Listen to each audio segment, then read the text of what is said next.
He's a Republican congressman who has promoted neo-Nazis, repeatedly disparaged immigrants, and questioned what's so offensive about the notion of white nationalism. And today, he is suggesting that humanity itself would not exist without rape and incest. Congressman Steve King, Republican of Iowa, made the remarks while discussing his push for a bill that would basically make all abortions illegal, even in case of rape and incest. Here's his reasoning. What if we went back through all the family trees and just pulled those people out that were products of rape and incest? Would there be any population of the world left if we did that? Considering all the wars and all the rape and pillage that's taken place and whatever happened in culture after society, I know I can't certify that I'm not a part of a product of that. And I'd like to think every one of the lives of us are as precious as any other life. I've heard some weird arguments in my life, but that one's interesting. According to the Des Moines Register, King added, quote, "It's not the baby's fault for the sin of the father or the mother." Now, Congressman King is not exactly new to this type of controversy. As you may remember, House Republicans stripped him of all his committee assignments back in January after the New York Times quoted him saying, "White nationalists, white supremacists, Western civilization." How did that language become offensive?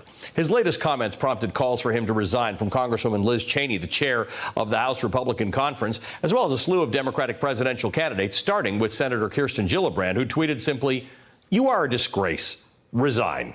NBC News tried to get King to clarify his rape and incest comments this afternoon. Hey, Mr. King, John Boxley, NBC News. He's got a call to make here. Excuse me. Your comments, what were you trying to say? What's your point? He's got a your call. colleagues have talked about a real important call. Your colleagues have talked about you resigning, then asking for your resignation. What do you have to say, sir? Sir? Yep. No. What were you trying to say? What was your point? He's got a call. What was your here. point? Rape and incest. Yep. What were you trying to say, sir? Thank you. What was your point? Thank you. What are you trying to say? What do you have to say? Thank you. Go in.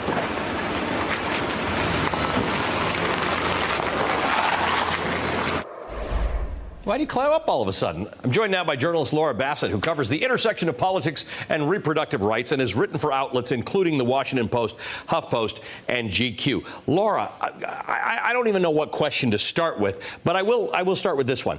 Is Steve King, the view he articulated about this weird defense of why abortion should be illegal in all cases, is that the mainstream of Republican thought, or is he an outlier?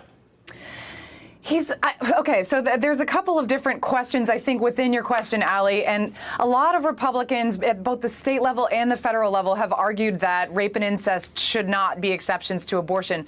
What's different here is that Steve King is using the opposite argument. Most Republicans, including famously Todd Akin in 2012, say we don't think there should be exceptions for rape and incest because those situations are so rare. Akin notoriously said women can't become pregnant if it's a legitimate rape because the body has a way to shut that whole thing down. It was the first time we had all heard the term legitimate rape. Legitimate rape. That was a Todd Akin special.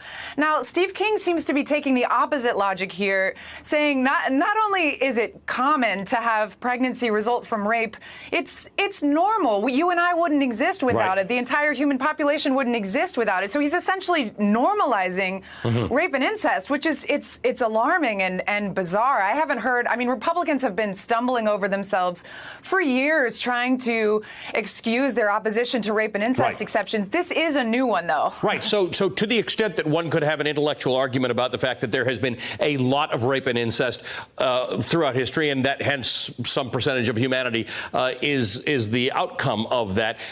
I've never seen those two put together as an argument for abortion legislation.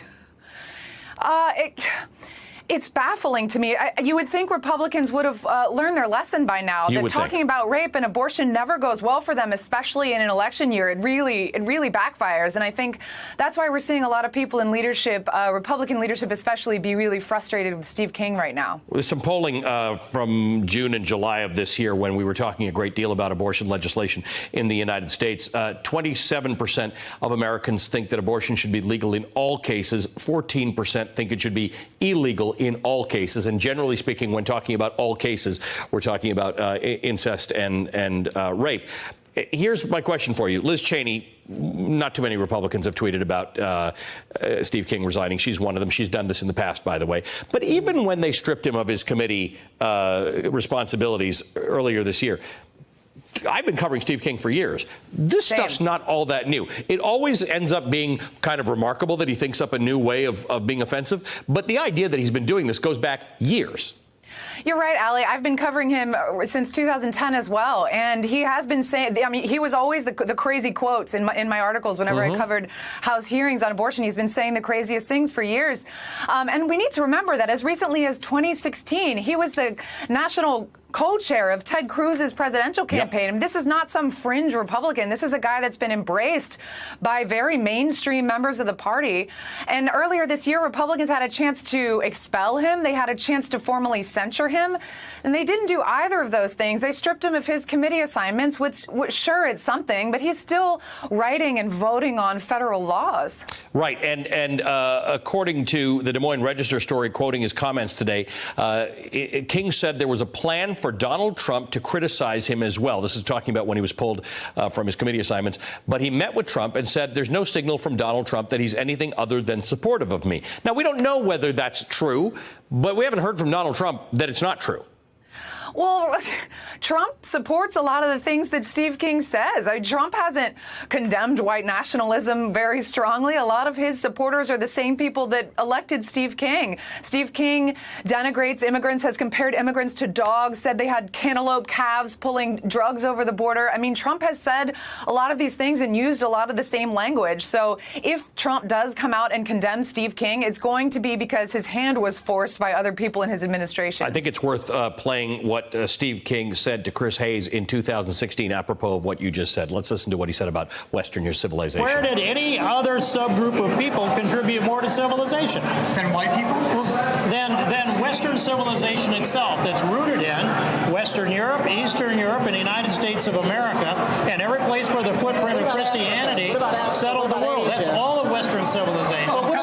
That's the language that white supremacists and white nationalists do tend to use, that civilization came from Europe, America carries the flag for white culture, and everybody else is kind of messing it up a little bit. Yeah, I mean, and I used to work at HuffPost. My colleague Chris Mathias over there has been beating this drum for over a year now. He's wrote the headline a year ago, Steve King is a white supremacist, and he's still in Congress, and he's not being kicked out. What is it? I mean, we've known this for a long time. This is nothing new. Laura, thanks for joining me tonight. Laura Bassett is with us tonight on this story. Hey there, I'm Chris Hayes from MSNBC. Thanks for watching MSNBC on YouTube. If you want to keep up to date with the videos we're putting out, you can click subscribe just below me or click over on this list to see lots of other great videos.